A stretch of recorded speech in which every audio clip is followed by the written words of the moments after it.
Hello there, everybody. Welcome, dear listeners, to another spine-chilling episode of Mistress in the Darkness. I'm your host, Mistress Kenzie, and today we're going to be delving into the gritty world of B-grade movies. We're delving into the gritty world of B-grade horror movies. Join the darkness and I as we delve into the abyss. As we're discussing movies, obviously, spoiler warning. Okay. Darkness, how are we going today? I am excellent, Mistress. How are you? I am fantastic. Thank you for asking. Looking forward. That is lovely that you're excellent. Looking forward to this. We've got some fabulous B-grade movies to discuss, some absolute standout classic pieces of cinema to discuss. They are definitely very different. So we've selected two movies each to go through and have a discussion on. So, as we normally do, we have two and then two. So my mouse has decided to just want to work. Here we go. Maybe you need a cat instead. Huh? Maybe you need a cat to chase it. Maybe I do. I don't know what my headphones were just doing then. That was a bit weird. They decided not to work. I kind of need them to work. It would kind of suck if they didn't work. It's very hard to do this sort of thing without headphones. It really is, especially when you're on the technical end rather than just on the commentary end like I am. Oh, it's very difficult, especially. And then you don't actually hear we don't hear what's going on the stream either, which is why you kind of need mods there. You need someone to be on the other end going, yep, sound's not on, you forgot to turn your mic on, you know what I mean? Working on it. Okay. Should we just get into it? Let's get into it, Mistress. Okay. Let's rip the Band-Aid off and get into it. As we do. So first up on our trip in the dark, we're talking about a movie that lives rent-free in my head, in the dark corners of my mind. A movie most of you have probably never heard of, and it actually has two different names. So it was first released as Nightmare Box, and then as Doom Room, and then as Doom Room. That's better. So if you are faint of heart or anything like that, please do not just turn it off and go. There will be spoilers, and some of it, the content of the movies that I've chosen, are quite dark, and so trigger warnings.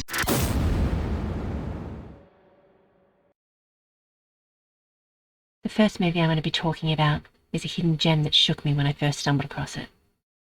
Doom Room was written and directed by Carl Kirshner and John Case. As soon as the movie begins, we're assaulted by metal music, a barrage of hauntingly aggressive images, sounds of pain, screams, and tears. The opening sequence immediately grabs you by the back of the head and forces you to pay attention. Slowing down through that hellscape, the true story is delivered, but watching it as is, the violent, gritty style along with the image, sound, and design makes you feel almost violated. It's the perfect entry to the film. After that, we get silence. And a woman on a bed in a sparse, dilapidated room littered, filled with peculiar trinkets and sexual paraphernalia. With no memory of how she got there, no way out, our unnamed protagonist investigates, becoming more and more haunted and tortured as the story progresses. The shock we feel about being thrown from the noisy, shattered opening to this silent, non-moving scene is a jolt, a punch in the face. Silence is overpowering, and the clean lines make us feel unsteady. The items shown around the scene are all strange amalgamation of the normal and the abnormal, creating a confusing space that is both threatening and comforting, and also suffocating. Enter a small trickle of paranormal presences, bringing hope, pain, and direction, including Husband, played by Matthew Tompkins, Wife, played by Debbie Roshan, and Innocence, played by Hayden Tweedy. Who are they? Why do they torment our protagonist? Dragging us kicking and screaming through our protagonist's hellish ordeal of repressed memories, shocking revelations, and in-your-face threatening situations, we slowly discover the truth, and it leaves us feeling trapped and gutted. With a fantastic, ambiguous ending, which I will not ruin for you, the entire movie is a thrilling, horrifying look into the depravity of humankind and the strength of self-protection and self-determination. The movie is somewhat campy in parts, and way better than it has any right to be. It delves into the mind and truths that are worse than nightmares: guilt, grief, terror, sexual torture, loss, redemption, and what a person is really capable of. The nature of a B-grade movie makes this film better, with its gritty underground nature adding to the ambience. This film, I don't believe, would be much better if you threw a lot of money at it. The simplistic story and raw script is told to perfection, leaving us with a feeling of separation that we'll never truly come back from, sitting always silently waiting until the darkest hour to creep into our minds again. And there you have it, listeners. Haunting Tale of the Doom Room. Remember, sometimes the scariest prisons are the ones we create in our own mind. For a full explanation and essay, watch this space because I am working on.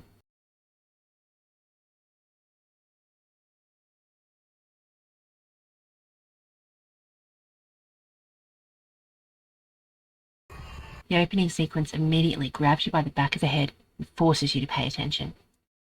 Slowing down through that hellscape, the true story is delivered, but watching it as is, the violent, gritty style along with the image, sound and design makes you feel almost violated.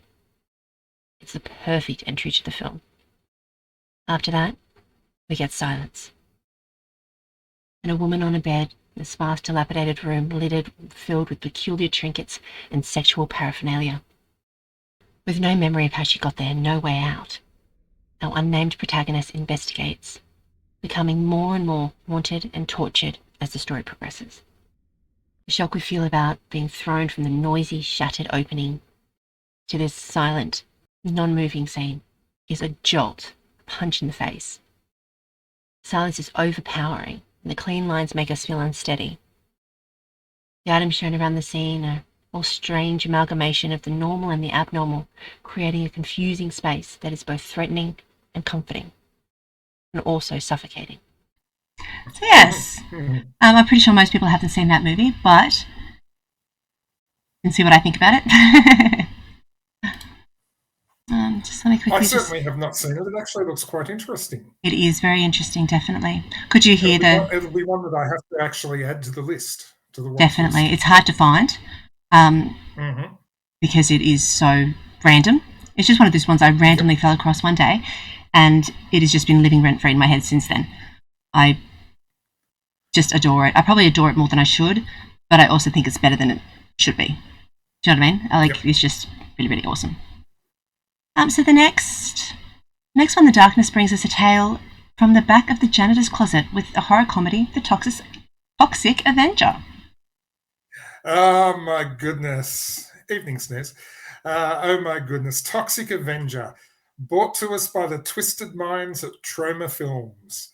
Toxic Avenger was what launched the career of Troma Films back in the mid-80s. And for those of you that used to watch the show on, I'm pretty sure it was National Geographic, called Oddities, getting hold of props by Troma Films was just the bee's knees. So anyway, Toxic Avenger. So the story is there's this nerdy janitor. The best way we could describe this is if you imagine Revenge of the Nerds on steroids, with a line of cocaine and a hit of meth, you're getting somewhere close. Right. Toxic, the nerdy janitor at the local swimming pool gets picked on a hell of a lot by all the jocks and the jocks' girlfriends. And at one stage, they dress up the janitor in a ballerina's tutu and stick him in a closet for their version of 7 Minutes in Heaven. But they stick a sheep in there with him instead. And then they open the door and turn the lights on and everybody sees what's going on. But the janitor is kissing the sheep, and so the janitor freaks out and runs out. And to get away from everybody, he dives out the window. Now, as you do, he smashes through the first floor window of this sporting complex and lands headfirst in a barrel of toxic waste that just so happens to be parked on the bed on a truck underneath the window, which is all these barrels of open toxic waste. I mean, as you do, of course, you drive uncapped barrels of toxic waste through New Jersey. So of course anyway, you do. Of course, yeah. What else are you going to do? What else are you going to do? You're just going to park it. You're just going to park it somewhere random while you go and have lunch, which is what the driver did. Oh my gosh. So our now hero pulls himself out of the vat of toxic waste and goes home, and his mother freaks out because of course he lives with his mother. And course his he mother does. freaks out, so he goes out and hides in the woods until he sees his own reflection. And he decides that he's going to start to get revenge on everybody that wronged him. And he becomes an anti-hero and a crime fighter. And for those of you that used to watch the original Dukes of Hazzard back in the day, Boss Hogg, the local mayor, well, the mayor of this town, this fictitious town in New Jersey, is literally a rip-off of Boss Hogg. And he sends the National Guard out to get Toxie. But in the meantime, Toxie foils a huge armed robbery of a Mexican restaurant. He fries up the main robber in the deep fryer. He Oh my gosh. cooks another one. He cooks another one on the hot plate after they kill a blind lady's guide dog. And then he wraps a saucepan around the neck of another one. And of course, the blind lady thinks he's wonderful. She can't see him. Oh God. Blah blah blah. The movie goes on, and at the end, Toxie beats everybody, and he becomes the anti-hero of New Jersey. It is one of those movies. It's so bad, it's good. Highly recommend watching it, ladies and gentlemen. The Toxic Avenger by Troma Films. Get onto it. It is a hoot. Wow. Not something that younger members of the audience should watch, but it is very, very good. Not some. Well, they'd have to be over 18 to be watching this anyway. Well, they would, but you never know. Those cheeky little bastards. Go to bed. Stop watching things you shouldn't be watching. Go to bed. I haven't seen that movie. Oh, right. You need to see it. It's a classic. It is a yeah, classic. I might have to. But as soon as I saw, did you see like the background I put on the back there, that green goop? Yes. Yes. Goopy. And that is intermission time. Do we want to just keep going through? We can keep going through. I don't think we need a break. It's not play lunchtime yet. No, I think we'll be okay. And the next one is a video anyway. You don't need to go for a wee and have a piece of cake, Mistress. I don't think so, but my pet may need to be fed. Okay. I'll go check in the cage now. Well, the next one is one of my ones. I do not keep strange people in my basement. Sure. Just in case the police are watching, let's make sure that's clear. Next, we're diving into the eerie corridors of Session 9, a film that defies easy characterization. So, enjoy. Session 9 was made in 2001. It takes place within decaying halls of the Danvers State Hospital, an abandoned mental asylum with a dark past. Our protagonist, Gordon, leads an asbestos abatement crew tasked with cleaning up the hazardous remnants. But this isn't your typical renovation job. As the crew listens to old tapes of a former patient named Mary Hobbs, they discover secrets that defy explanation. Mary's fragmented memories and the mysterious figure known as Simon haunt their every move.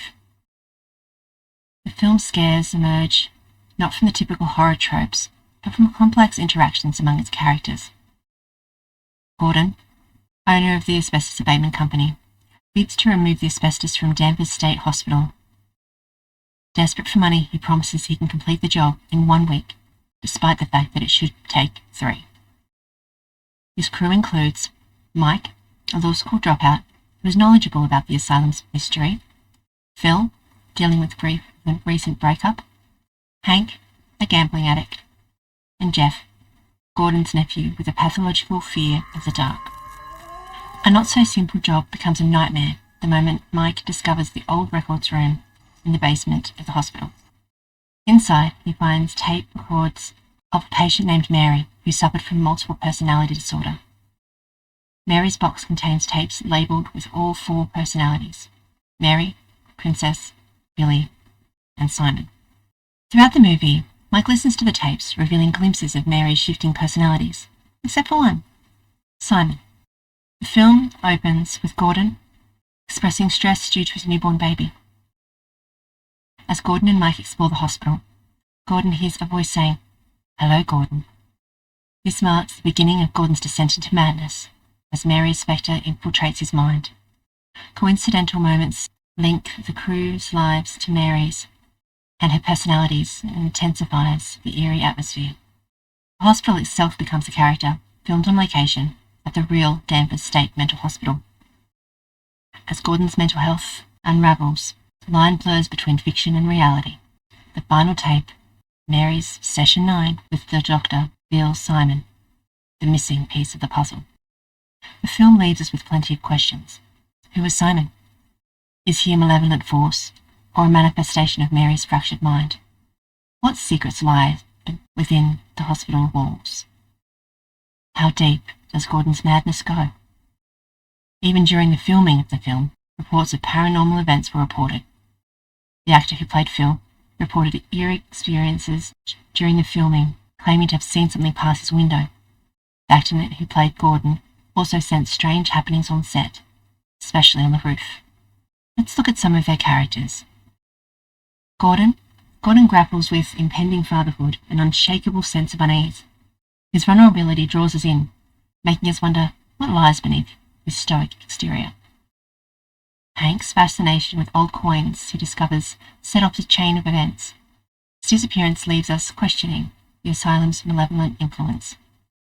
Mary's dissociative identity disorder reveals layers of trauma. Her sessions hint at something darker.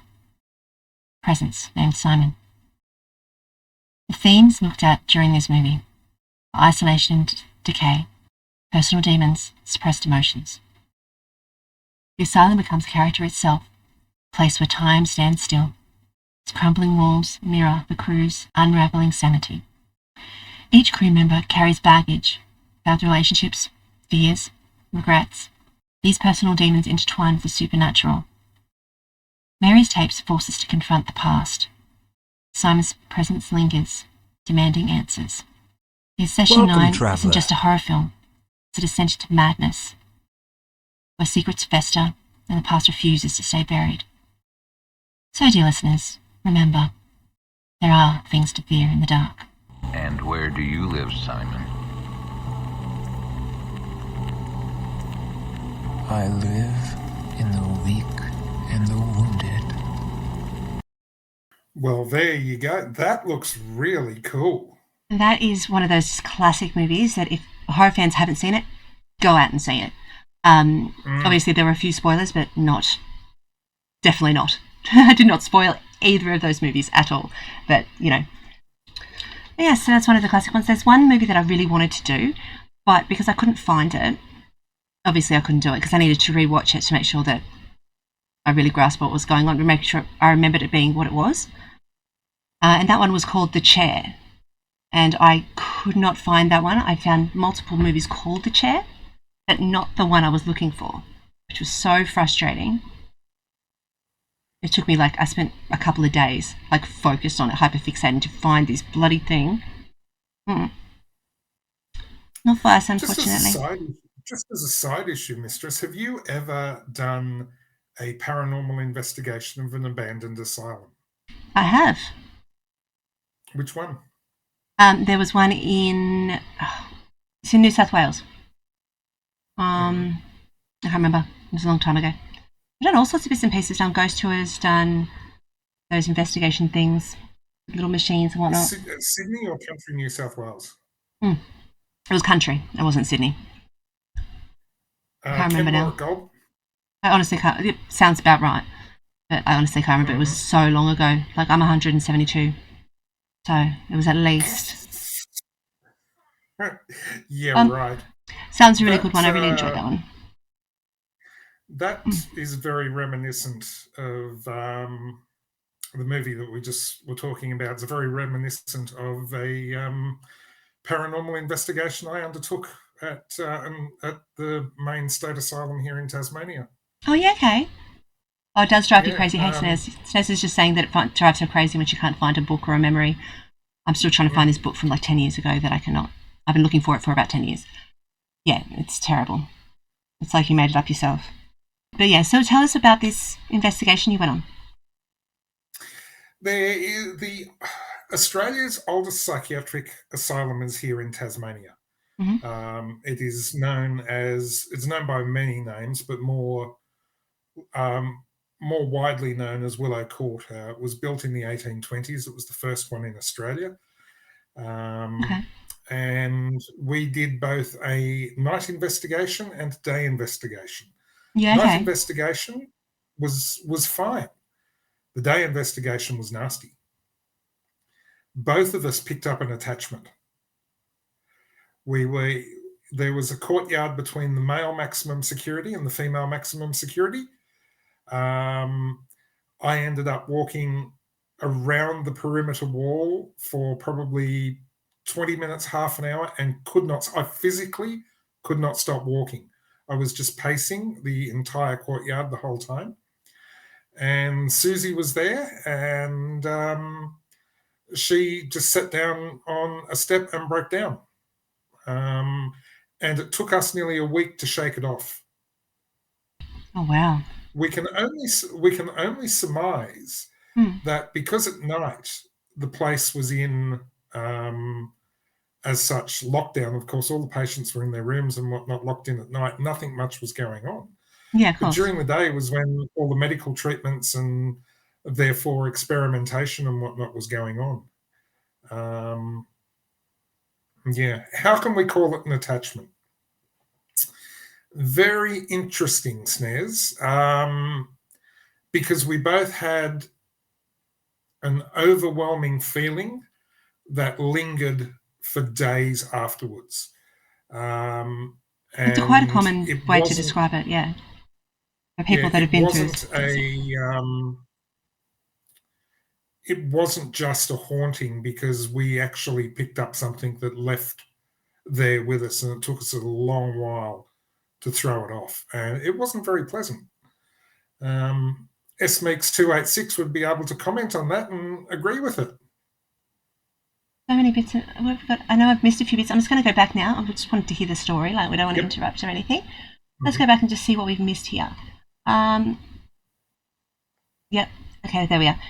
Snares has said her parents and I own a block of land with a shed on it. A lady died on the property, and when your parents go on the weekends to the plot, they ask the lady to join them for a coffee and ask her to sit down and take a seat to enjoy their company. Oh, that's nice. It's always good, like, if you know something's died somewhere, or you think that there's a ghost, be polite. You know what I mean? Be nice. They've already died and they're haunting this place. They're having a bad day. It's always a good way, Interesting. It's interesting when you look at other cultures and their reaction to ghosts. Some revere them and give them treats. The vast majority of hauntings in Australia, you tend to learn to live with them. But you go into some of the very religious countries, especially through Eastern Europe and whatnot, if they've got a haunting, they will want a priest to come and cleanse the house, because they cannot live with the thought of a spirit in the house. Yeah, definitely. Whereas, you go through old Europe, like old Britain and whatnot, it's haunted. Yeah, very. Of course it would be. All those British people. Yeah, okay, they're just spirits, demons, angel demons. Yeah, okay. I know that. Like, the Australians are just so cash with everything. It's like, oh, I got a ghost. Just give it a BB, we'll be right. It's very much a case of that. And then we just charge people to come visit. Let's be honest. But yeah, in some Asian countries, they're revered because they're considered, they need to be treated, they need to be given gifts, and they need to be asked to stop curses and things like that, which is a very different, again, way of looking at them. Well, it all depends. You can have benevolent or malevolent ghosts. Some are quite happy to coexist with you, and others don't want you in their property. And that's exactly right. If you come across a malevolent ghost, watch out, you're in for a rough time. Exactly. Like, we've had a spirit in a house that we've been in, and they were very, very cool. They mostly just hung around the bedrooms, like my bedroom and where my sister used to live. And because, we'd always have rooms next to each other. It wasn't until people came into the house that that turned out not to be good people, or that had bad intentions. They're the ones that got trouble. Like, someone came into the house and they were just not a nice person, and they swear they tried to get into the door of the bedroom and they got their wrist grabbed. They could feel their wrist get grabbed and they couldn't.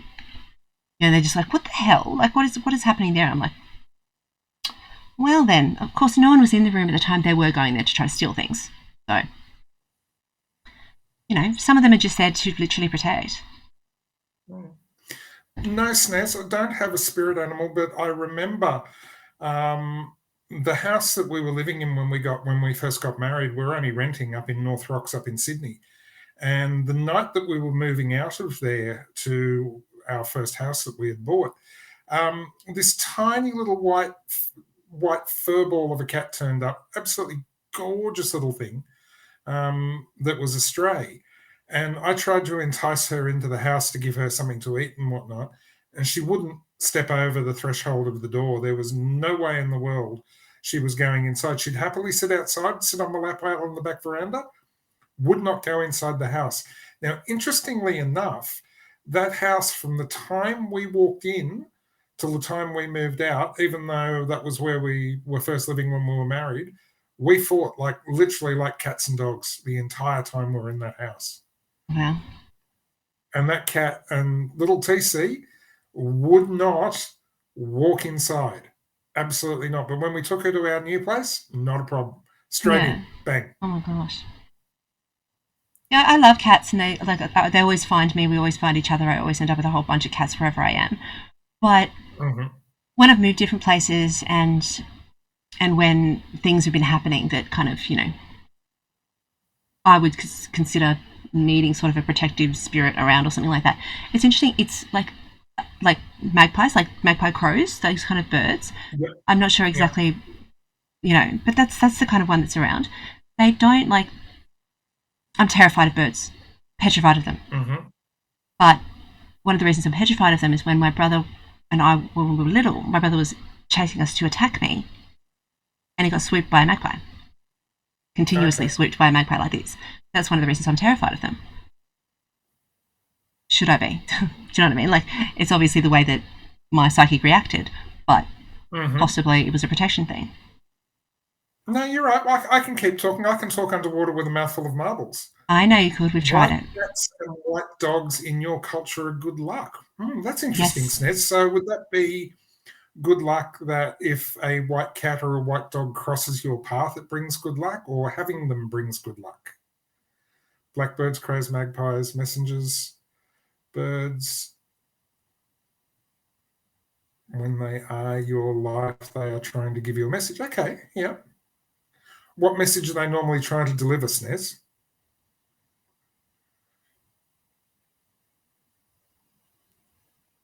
Between living day. Okay. Interesting. We have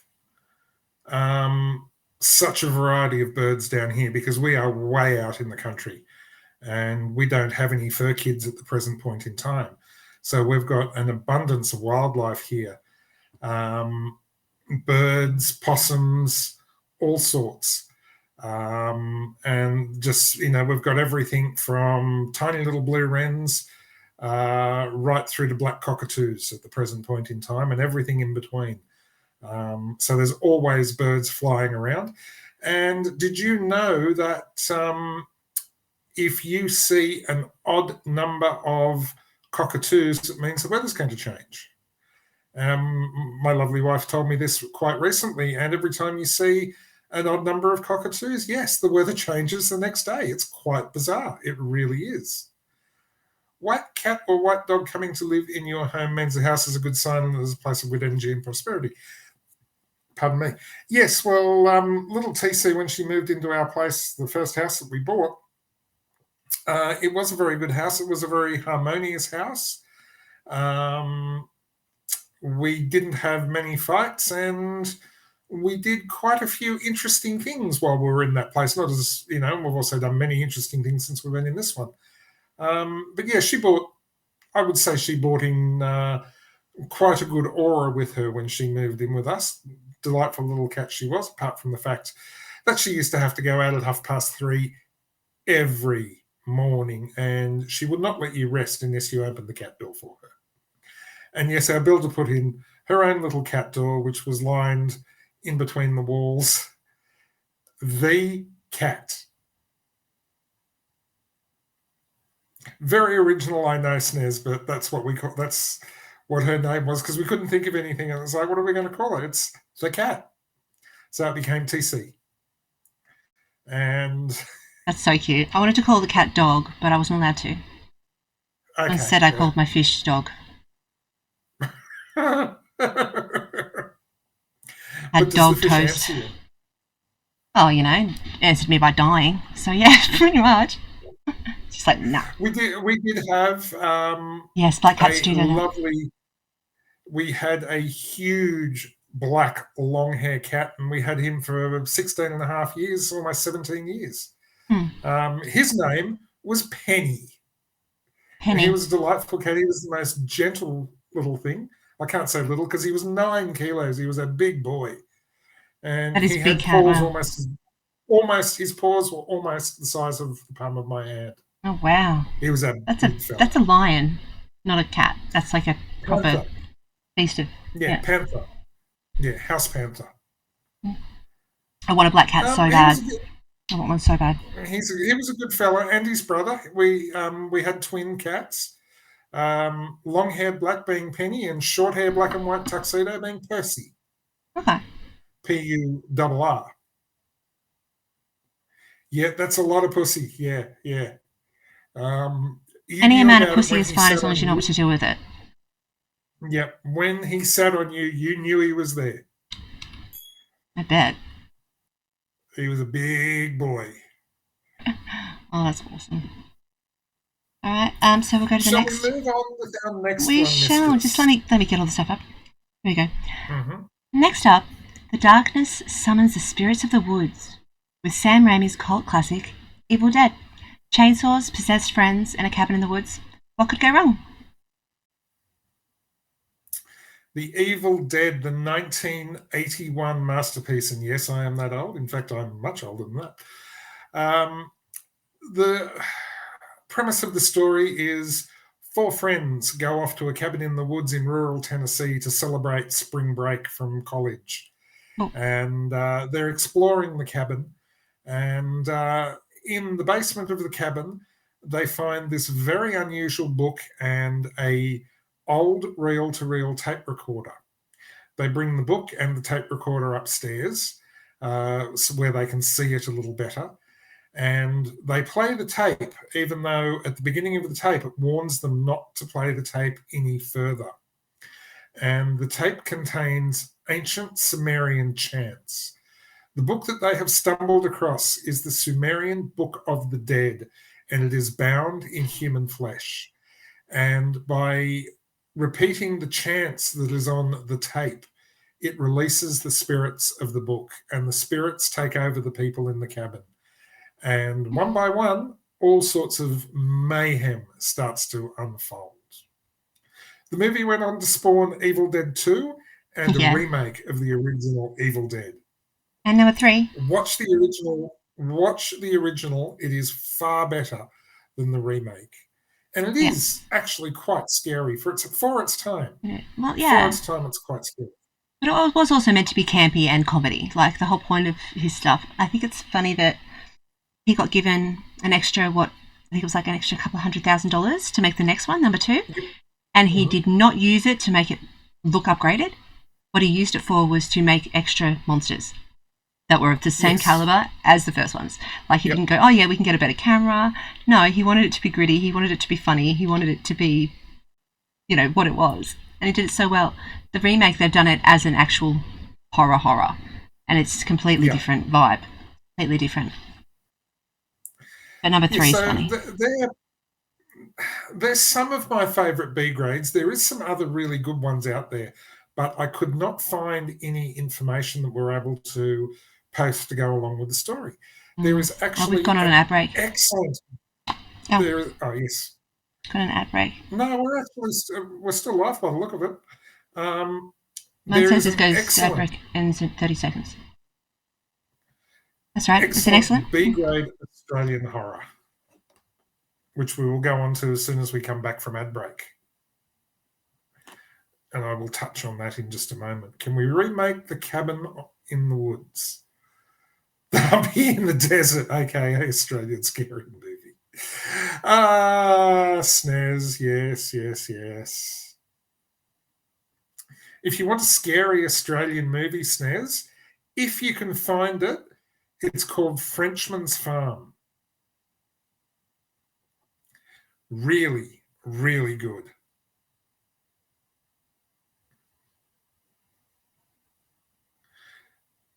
No sound, Mistress. I know that now. It was just saying that if you want a good scary horror movie from Australia, Frenchman's Farm is good. And then, of course, we've got the older. There were so many of them. The Loved Ones. Oh, yeah, absolutely. Bloody, Yes. the one, the Wolf Creek. And no, we cannot redo Cabin in the Woods. But if you watch out for my next podcast, you'll see my suggestions on what they can do to Cabin in the Woods. That was actually really good. Thank you for bringing that up, because then I could spruik myself. That was really cool. Tell me, did you ever go to the Valhalla in Glebe on Glebe Point Road back in the day? No. Oh, fabulous old cinema. And they used to have a lot of international stuff playing there, and stuff that wouldn't be shown at Hoyt's Village, Greater Union. Saw some great ones there over the years. Apartment Zero, Hardware, Meet the Feebles, Meet the Applegates, all sorts of stuff. Really, really good. And some of the best B-grade horror movies. That's awesome. There needs to be more places that do that kind of thing, that do the gritty. Well, I mean, we have places that do the art house ones, but I think most of them are closed down now. We had Limelight. Yep. But yeah, there should be more of them. Where you go there and have like have some tapas or whatever and watch a B-grade movie and all sit there and talk at the screen and stuff like that. Well, you have to watch it in daylight. Frenchman's Forest, if I could spell Frenchman's Forest. I don't know. No, it's more of a psychological horror movie than a gory horror movie. But it's got such an interesting premise. It's I'm not going to say too much about it, Snez. Search it out. You may find it on YouTube. I'm not sure. It should be on some streaming platform somewhere. Really interesting. Yeah, and I think another one that's made in Australia was one called Lemon Tree Passage. The horror movie B-grade. Lemon Tree Passage, if anyone knows, is up or down depending on where you are in Australia. Just tell everyone where I am. Near Newcastle, so towards the ocean from Newcastle, a little place called Lemon Tree Passage, and part of it is filmed on the one main road in Lemon Tree Passage. There you go. There you go. Just done by people who lived there. You can do psycho thrillers. Please, Snaz, give us something. Give us something. She can definitely do psycho. She can do psycho well. I love her. There is a movie that I would like to see. It's actually called The Nightingale, which was actually filmed around here. They actually closed off the local town a couple of times for filming. Apparently, it's extremely hardcore, very, very violent. Really must find it one day and watch it. I'm literally Googling it right now. And there's another one that's just been made that has just been recently released, and it was filmed locally here. And the name of it escapes me. Oh no! SMX286. Can you remember the name of the movie? Give us a general synopsis. Maybe there's heaps of movies filmed around you where you guys are because you've got such beautiful old buildings. No, well, yeah, okay, fair enough, doll. That's right. The Nightingale is Nightingale is awesome. Yep. I've seen that one. Yes, this other one that's just come out is set in Scotland's moors, filmed around here because it's very, very reminiscent of Scotland's moors around here. And it's about a girl that gets lost in the woods and brings back spirits of all the family's departed ancestors with her when she gets found. She just goes and collects them all. She goes Pokemoning the shit out of it. She opens a portal, and through they come. And a lot of the locals, including a couple of friends of ours, had walk-on parts in the movie.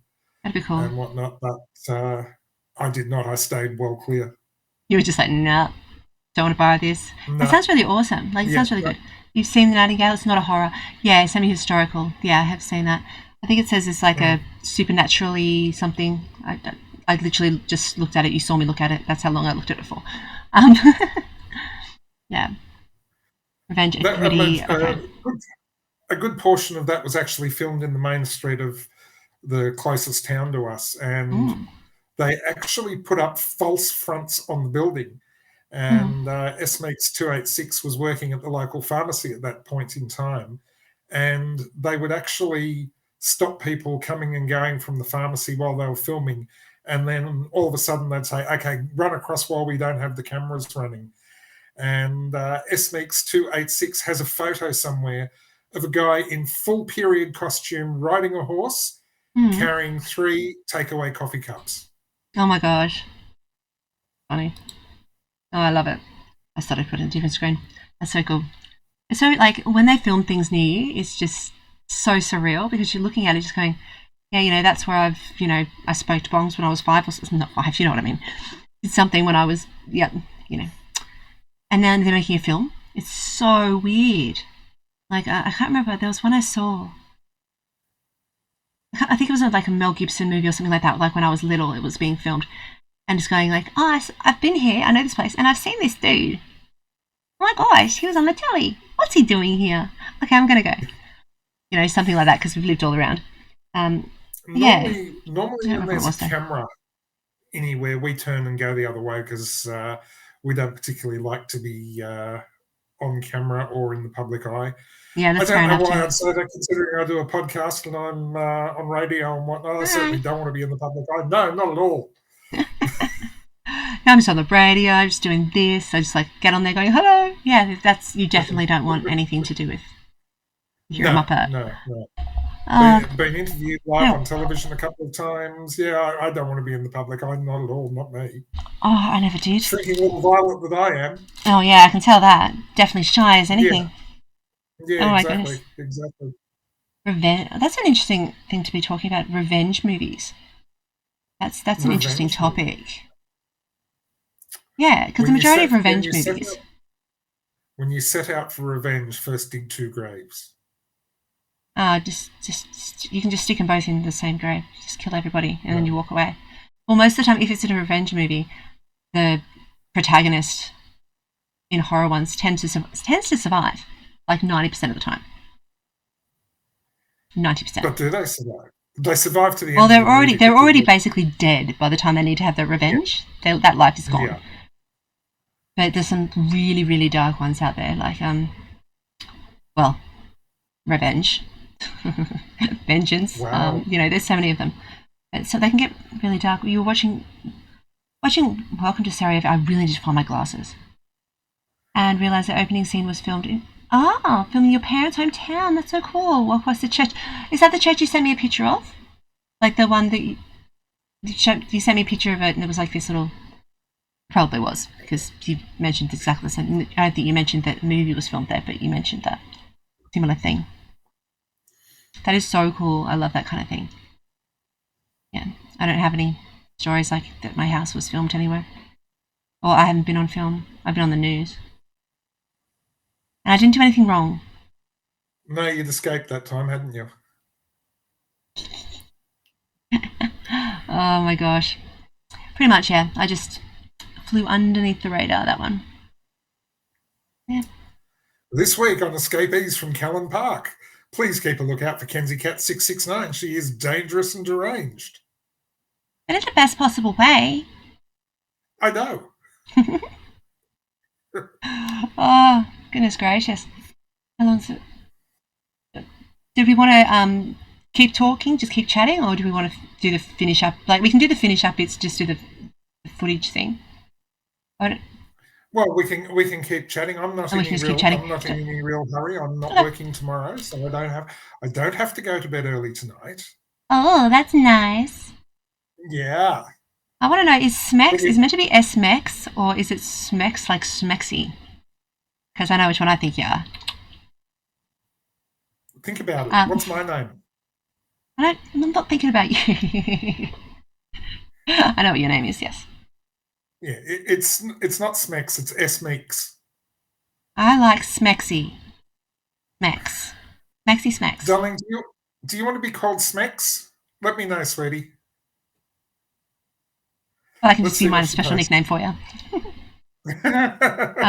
Promising Young Woman. Oh my god, how beautiful is that movie? Oh, and then at the end, when the thing happens, and the Duvawaki, and the poof, and you're just like, oh my god, and then it's like all like, I'm not gonna translate that You're not into going to things. translate that? Nah, because that would be spoilers. It's a very, very good movie. It's beautifully done. It's about a woman who goes and finds people. Nah, I don't want to ruin anything. And I don't know how much to actually say. Smacks is super sexy, but all this schmexy. Schmexy. I was like, She is super sexy. Sean She is Connery. super sexy. Schmexy. I'm so schmexy. Yeah, totally is. She is super sexy, and she's probably sitting there blushing at the moment at this. She's probably going, oh my With all gosh, those oh my spoilers. gosh. I can tell you exactly how many Yeah. people are hearing us talk about that if you'd like, at this current point. You've got the data. Well, I do actually, but I've got the viewers turned off on this one, so I don't look at it, but it is on the other things. Yeah, but I don't want to have to. So, Mistress, are we going to keep on with part 2, or are we going to carry part 2 over for our next one? Because my goodness, part 2 could run for a week. Well, I reckon we'll probably do it on a separate one, maybe, but because we've kind of been talking about the big road movies, and then we started talking about spirits and stuff like that, which I think that we should definitely do as a separate thing. I think we should definitely do one on spirits, which we'll discuss later on. But yeah, no, it's up to you. You can talk about them if you want. I mean, I can't think of any off the top of my head, and I didn't write them down. I've got that many lined up that it'll probably take an hour and a half just for the ones that I've got, let alone the ones that my colleagues have had. Oh, I bet. So it's totally up to you, because most of the stories aren't short; they're quite long and involved. Because that's the nature of the beast. I'm just going to check my lipstick. Oh, it's still there. Terrible. It's not. There. It's barely even here. Promising Young Woman is a movie about a friend dealing with specific trauma. She takes like 20 years to deliver her revenge. Yeah. I can see that. It takes 20 years. I don't know about that. Because anyway, it's about a woman who is dealing with trauma and gets her revenge, or seeks her revenge, or does something with revenge. It's very, very good, very well done. And the fact that we can't say much more about that really kind of tells you a bit about the story, because it is quite in depth, it is kind of twisty and turny, and you don't really know what you've got until it's smack in your face. And that is how I do reviews, everyone. Another one to add to the watch list. Definitely. Yeah, well, she was there, and then she was only in, maybe in, I'd say within the 10 years mark, for sure. Because she was only just out of college. She was going to the, anyway, we'll work it out. Doesn't matter. We'll talk about it on a, might do one on revenge movies. Yes. Or I'll do it on the other one, which is, I should be able to tell you what the name of my new podcast is called. Creepy something. Now that's an interesting name for a podcast. Creepy something. Creepy something, yeah. Creepy something. Give me a second. See, now I can get rid of... See, look, now I can just have us two there. We don't need to have all this stuff. But the camera seems to be slightly off, which is weird. Because now I can have a look and actually find my, beginning screen kind of thing. Well, it's creepily something. Anyway. What we might do is we might carry Taxi Cab Confessions over to our next one. I think that is a good idea. Even if we do some like at the ends of them, like, you know what I mean? Have like, if we have time, just put like a in there, because some of the podcasts we seem to do go for only half an hour. Other ones are like easily an hour and a half, and we could definitely go for longer and longer and longer. But yeah, we could just do a full one on it. Next time we're doing. Well, Sorry, just reading Snez's comment. I put off watching Promising Woman until I was able to pay attention. It's worth it. Yeah, definitely. It really speaks to the hypocritical societal standards between men and women when it comes to schmecks related things. 100%. It really does, and it's beautifully portrayed. And it's not portrayed in a whingy or like, way. It's just going, this is just, it's literally just how things are. And not saying either side has it better. You know what I mean? It's just facts. Very, very good. Yep. It's definitely something to watch, and we'll be putting the name in the thingy. In the credits. Yeah. Well, do we want one to close with, ladies and gentlemen? Do we want one to close with? Waiting Mistress, patiently. do we want one to close with? Oh, you're asking me? I thought you were asking the viewers. Asking Goodness everyone. gracious. Sure, Asking you give us everyone. one to close with. All right. So as we said at the top of the podcast, it was supposed to be a two-parter, including taxi cab confessions, but we haven't got there because we've been prattling on like we always do. Can't imagine what the two of us were like when we were both together in class. All right. So for those that don't know, I'm currently between semesters at uni, so I'm driving cabs to get out of the house and make a little bit of pocket money. I've spent the last basically decade and a half in the taxi industry, first as a driver, then as a senior administrator for one of the big fleets. So I've been there, done it, seen it all. Nothing I haven't seen, nothing I haven't heard about, but I've had some unique and interesting experiences. I'm doing day shift at the moment because I just didn't want to be putting up with all the idiots at night. So the other week, I got a call to pick up these two ladies in the city, went and picked them up. They asked me to take them to a certain address in the neighbouring suburb, which I certainly did. When I get to this address in the neighbouring suburb, it's one of the local drug dealers. Now, that was okay. One lady hopped out to go and get her score. She left the other lady, as she said, as a deposit. And while she was in the house getting her stuff, this guy turned up and proceeded to try and rip the door off the house. Now, this is on a major road, so I do not know how Tasmania Police do not know where this is. So this lady comes running out, jumps back in the car, and we set off, and she's laughing her head off. And myself and the other lady say, "What's so funny?" She said, "Oh, that guy ripping the door off, that was my ex-boyfriend." Great. So anyway, we're driving back to drop them off where I picked them up from. And the lady that went in to get her supply, her phone rang and she said to the other lady, and I said, "Oh, it's my boyfriend, current boyfriend." So before she answered the phone and before he even got a chance to speak, she said, "Let me guess, you want me to go down to Cashies and get your amplifier out of hock, don't you?" And on the other end of the phone was, "Nah, sweetie, I don't. I want you to tap my electric guitar and put it in hot because I've got no money to score dope for the weekend." Oh my goodness gracious! Yeah, like taxi cabs are empty. Like taxi drivers are just not there. It's like Uber drivers; they just don't exist unless people want to have specific conversations and share their life story with them. Otherwise, they're just not there. Yeah.